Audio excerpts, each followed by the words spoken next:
여호와께서 이기게 하셨더라. 아멘. 수요일에 나오신 우리 모든 성도님들을 환영합니다. 그래도 목소리 많이 좋아졌죠? 네, 감사합니다. 오늘 이 시간에 여러분의 인생 속에, 여러분의 삶 속에 기도의 응답과 말씀의 세임이 심령과 육신과 삶의 지경에 부어지길 주님의 이름으로 축복합니다. 우리는 사무엘하 말씀을 지금 계속 보고 있습니다. 여러분 방금 8장 말씀을 우리가 읽으셨는데 여러분은 어떠셨습니까? 말씀을 읽은 내내 어떤 느낌이 드셨습니까?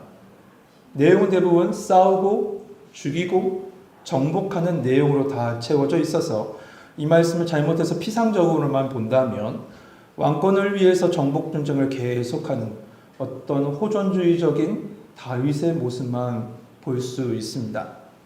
하지만 오늘 본문은 우리에게 그런 것을 알려주는 것은 분명히 아닐 겁니다. 그 너머에 또 의미가 있겠죠. 그 너머의 의미인 구속사적 의미와 하나님 나라에 관한 의미로 이 말씀을 대할 때, 그렇구나. 그 속에 하나님의 역사하심을 여러분 보게 될 줄 믿습니다. 그렇다면 이스라엘의 그 통일 왕국, 이스라엘 통일 이스라엘의 왕으로 세워진 이 다윗의 그 이후의 여정을 잠깐 살펴보죠. 예전 건 다 뒤로 하고요. 그러면 우리 사무엘하 5장으로 조금 넘어가야 합니다. 5장에 보면 다윗이 통일 이스라엘의 왕으로 딱 정식으로 세워집니다. 그리고 그 다음에 한 일이 뭡니까? 수백 년간 정복하지 못했던 예루살렘을 정복하고 그곳을 수도로 삼습니다. 그리고 6장으로 넘어오죠. 6장은 우여곡절이 있었지만 그토록 염원했던 법궤를 예루살렘으로 옮겨오는 일을 하는 모습이 담겨져 있습니다. 그게 6장이에요. 그리고 다음 7장으로 넘어가 볼까요? 7장은 내가 하나님의 성전을 지어야 되겠다. 이 마음을 내비쳤을 때 하나님께서 말씀하시죠. 너가 내 집을 짓는 게 아니다. 내가 너의 집을 지으리라. 하나님께서 다윗에게 메시아 언약, 다윗 언약, 사랑의 언약을 더하십니다. 그리고 그 이후에 이어지는 본문의 말씀 8장이에요. 8장에서 사방을 둘러싸고 있는 그 대적을 정복하는 문맥으로 이어집니다. 그러니까 단순하게 이 말씀은 어떤 다윗의 정복 전쟁 그것을 이야기하고자 함이 아니라 더 깊은 의미가 있을 겁니다. 그렇다면 여러분 이 시간에 우리가 이 본문 속에 담겨져 있는 그 은혜를 하나하나 한번 말씀 속에서 살펴보며 나가시죠. 우리 먼저 1절만 읽도록 하겠습니다. 1절 같이 한번 읽어보겠습니다. 같이 읽겠습니다. 시작.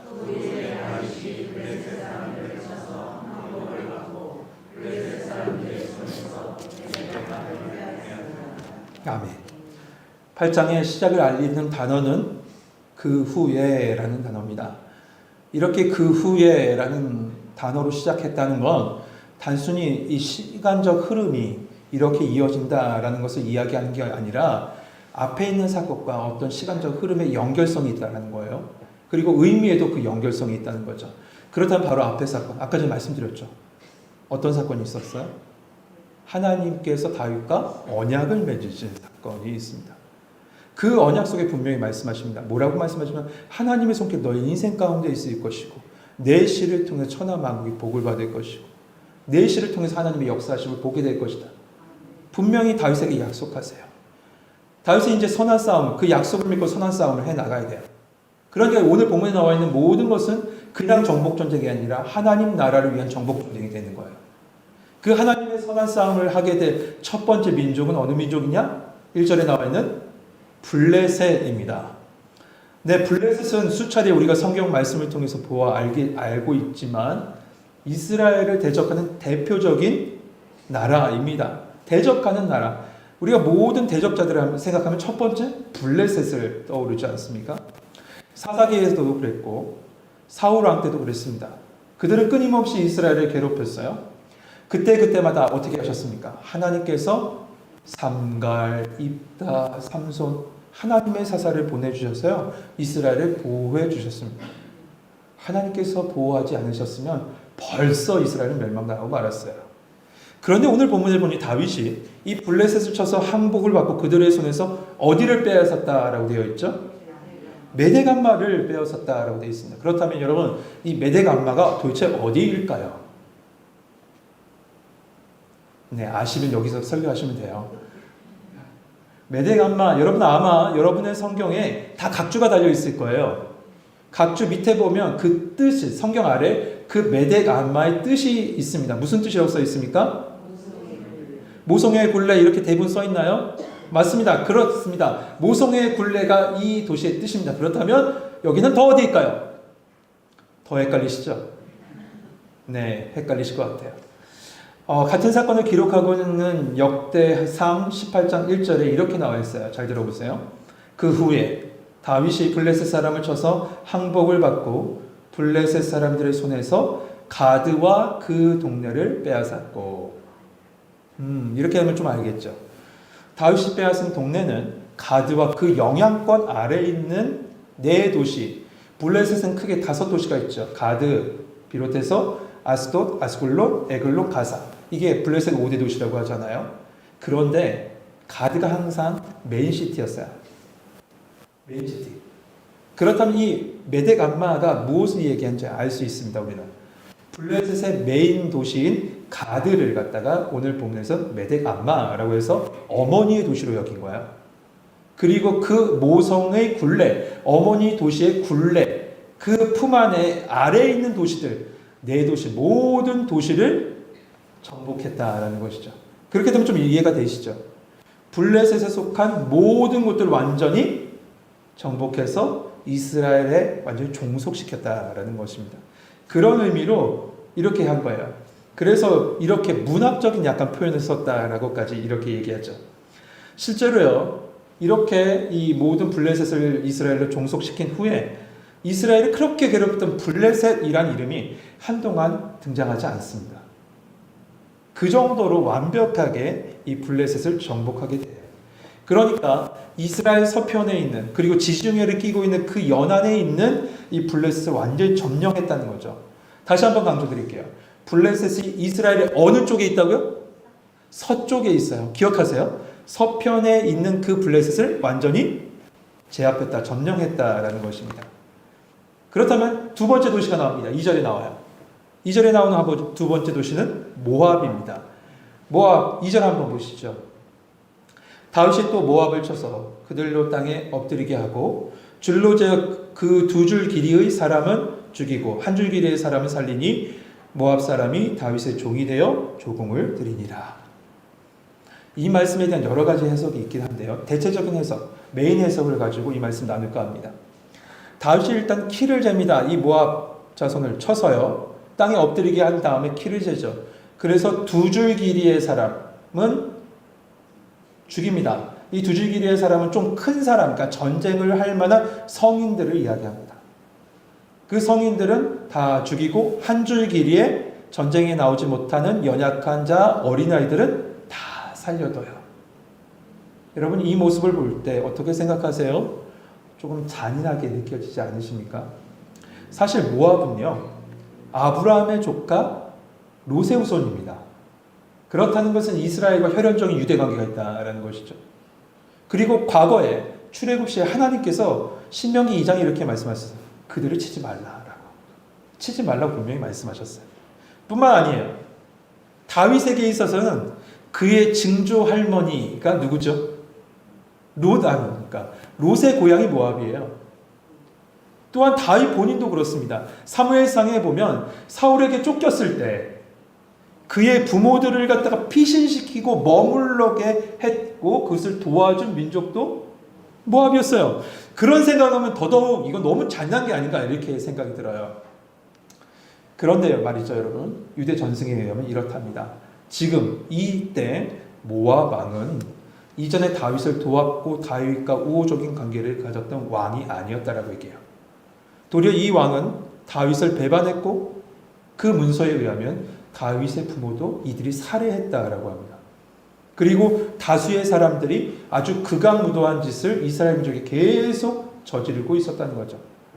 이것이 사실이라면 우리는 다음 주 낮예배 때, 돌아오는 낮예배 때 보게 될 민수기 말씀의 성취라고 밖에 볼 수 없습니다. 민수기 말씀은 어떤 말씀을 볼 거냐면 모압 왕 발락이 무당 발람을 사주합니다. 발람을 사주해서 예언을 하게 하는데 그 예언이 저주의 예언을 하게 하지만 하나님께서 그 입을 바꿔버려서 축복의 예언을 하고 이스라엘 미래에 대한 예언을 합니다. 그 예언이 이렇습니다. 한 별이 야곱에게서 나오며 한 규가 이스라엘에게서 일어나서 모압을 이쪽에서부터 저쪽까지 쳐서 무찌르고 또 세 자식을 다 멸하리라. 이 말씀이 그대로 성취된 거예요. 이처럼 여러분, 이스라엘, 이 모압은 어디 있냐면 이스라엘 동편에 있습니다. 이스라엘의 경계를 쭉 나누면 왼쪽에는 지중해 바다가 있고 오른쪽에는 헬몬산에서부터 물줄기가 흘러온 게 요단강. 요단강에서 모여진 물이 갈릴리. 갈릴리에서 흐르는 물이 또 요단강. 그 요단강에서 모여진 맨 마지막이 사해입니다. 그러니까 이 양쪽을 두고 이스라엘이 있는데 이스라엘 그 사해 건너편이 모압이에요. 서쪽은 블레셋, 동쪽은 모압. 그 모압을 쳐서 다윗의 종으로 만들고 조공을 바치게 한 거예요. 그러니까 지금까지 우리는 이스라엘의 서쪽과 동쪽의 민족들이 이스라엘에게 완전히 종속되는 것까지를 1절, 2절 말씀을 통해서 나눴어요. 이제 3절, 4절을 보면 이제 우리 북쪽으로 한번 올라가 보죠. 우리 한 절씩 3절, 4절은 교독해 봅시다. 제가 먼저 읽겠습니다. 르우벨 아들 소바왕 하닷에셀이 자기 원세를 회복하려고 유브라데 강으로 갈 때에 다윗이 그를 쳐서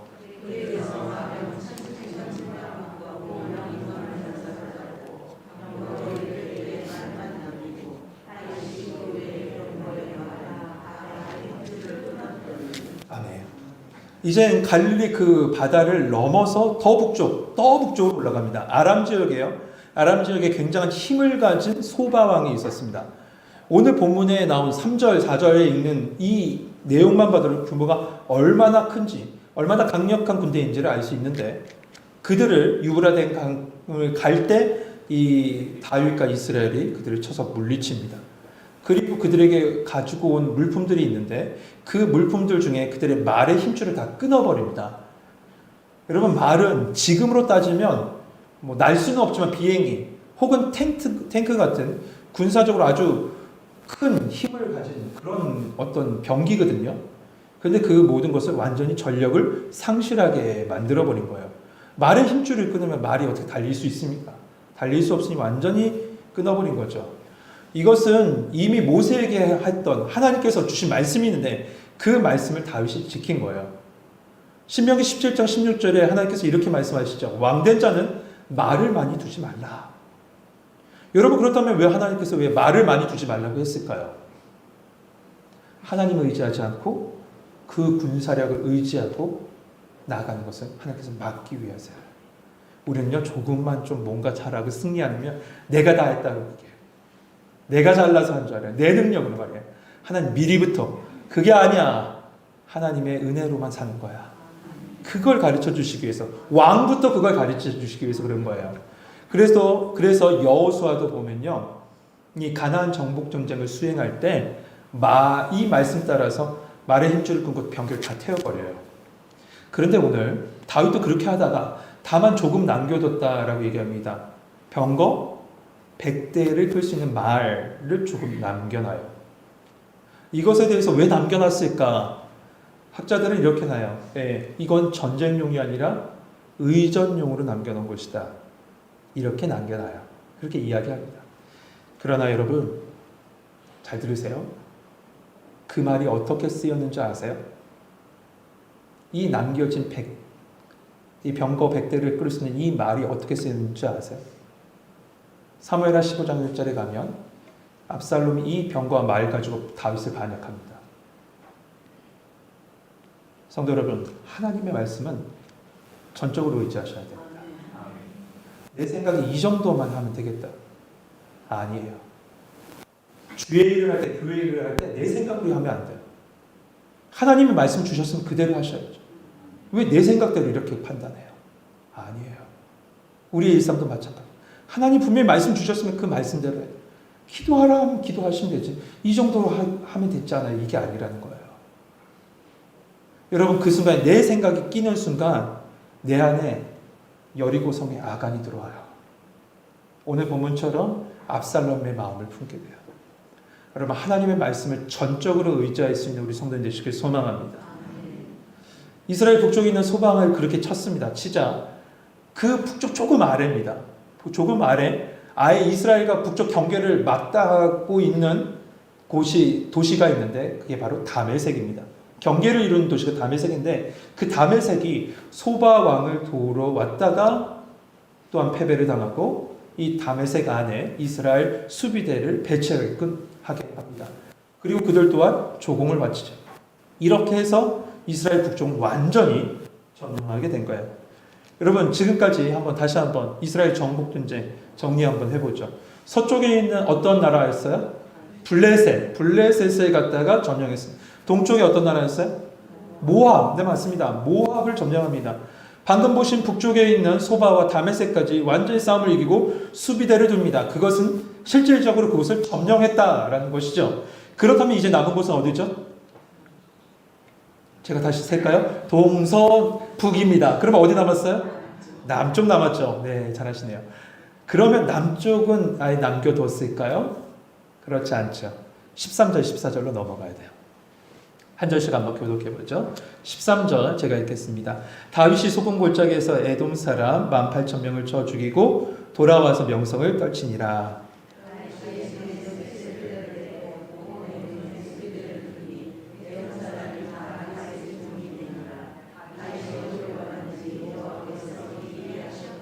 아멘. 여러분 에돔이 나옵니다. 에돔이 어디냐면요. 제가 자주 말씀드리는데 이스라엘 영토를 이야기할 때 꼭 등장하는 말이 있죠. 북쪽은 단, 남쪽은 브엘세바. 맞아요. 북쪽은 단, 남쪽은 브엘세바. 이거 기억하세요. 백두에서 한라까지처럼 이스라엘의 지도를 이야기할 때는 단에서부터 브엘세바, 남쪽은 브엘세바입니다. 근데 이 브엘세바 바로 아래가 에돔입니다. 남쪽 바로 경계인 거죠. 그러니까 사해 남쪽에 있는 소금 골짜기에 있는 그곳에서 다윗과 전쟁을 펼쳤지만 이 에돔 또한 패배하고 다윗의 수비대가 그곳을 주둔하게 돼요. 성도 여러분, 지금까지 쭉 봤습니다. 이스라엘은요, 다윗 왕 이전에 이러한 힘을 누린 적이 없어요. 사사 시대 때도 그랬고요. 사울 왕 때도 주변 국가에 매번 눌려 살았습니다. 그런데 이렇게 동서남북이에요. 동서남북에 있는 모든 지역을 정복하고 수비대를 두고 영향을 미치고 조공을 바치게 한 것, 다윗이 어떤 전략적으로 전술적으로 뛰어나서가 아닙니다.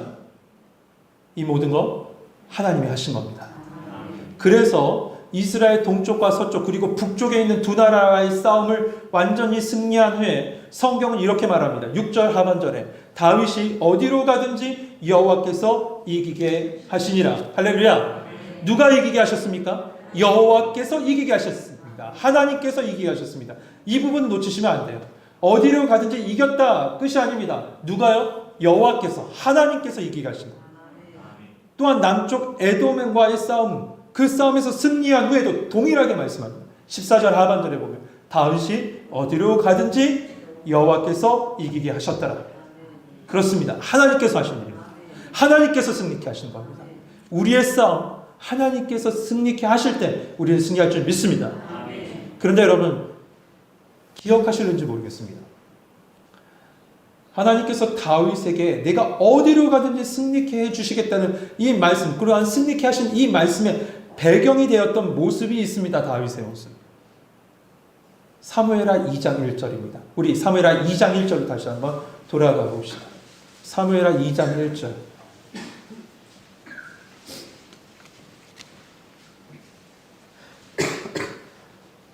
사무엘하 2장 1절 같이 한번 읽겠습니다. 시작.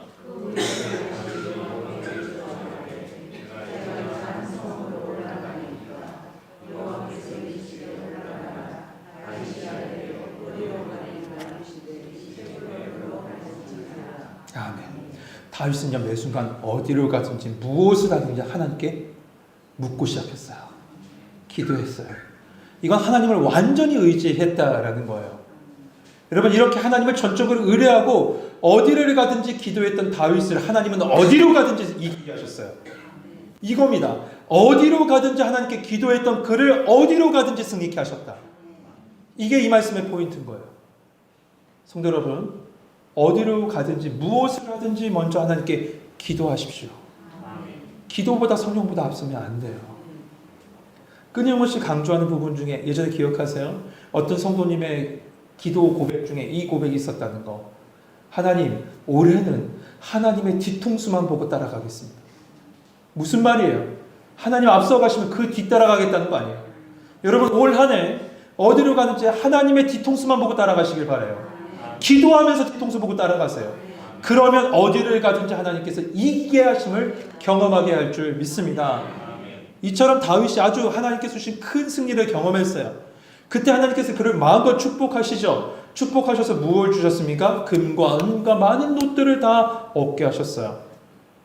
그리고 또한 다윗의 그리고 이스라엘의 소문이 퍼지자 하맛 왕 도이 같은 경우는 그의 아들을 보내서 많은 보물을 가지고 와서 문안합니다. 10절 말씀인데요. 근데 사실 10절 말씀 한번 잠깐 보시겠어요? 도이가 그의 아들 요람을 보내서 다윗 왕에게 뭘 했다고요?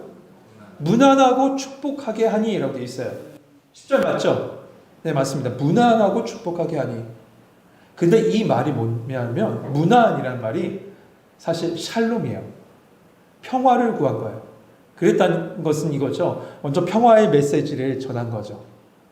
국가적인 평화의 메시지를 딱 전하고 함께 예물을 가지고 온 겁니다. 이렇듯 오늘 본문에 중간에 배치되어 있는 8절부터 12절까지는 수많은 예물을 얻는 다윗에 대해서 나와요. 그런데 말이죠. 그 예물을 다윗이 어떻게 했을까요? 어떻게 했습니까? 11절부터 12절 나와 있습니다. 같이 한번 읽어봅시다. 같이 읽겠습니다. 시작.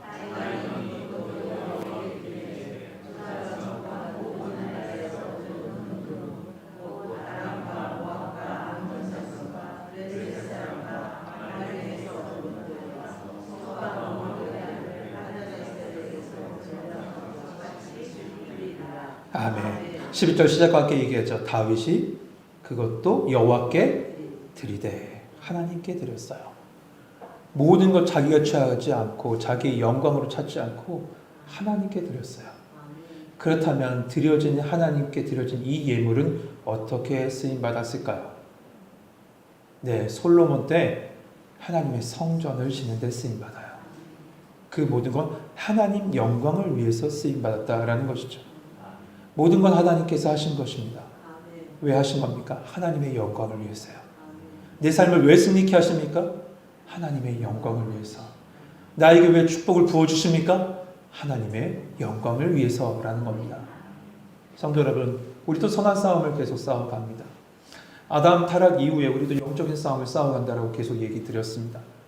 이스라엘이 표면적으로 실제적으로 보여지는 싸움을 했다면 예수님께서 이 땅에 오신 이후에 영적인 이스라엘이 우리는 그렇게 부름받은 우리는 보여지지 않는 싸움, 영적인 싸움을 합니다. 그래서 바울은 이렇게 얘기합니다. 에베소서 6장에 보면 우리의 씨름은 우리의 싸움이라는 거죠. 우리의 싸움은 혈과 육을 상대하는 것이 아니에요. 통치자들과 권세들과 어둠의 세상 주관자들과 하늘에 있는 악한 영을 상대합니다. 성도 여러분, 우리는 지금도 악한 영과 싸웁니다. 그러나 기억합시다. 하나님께서 우리로 어디로 가든지 이기게 하실 줄 믿습니다.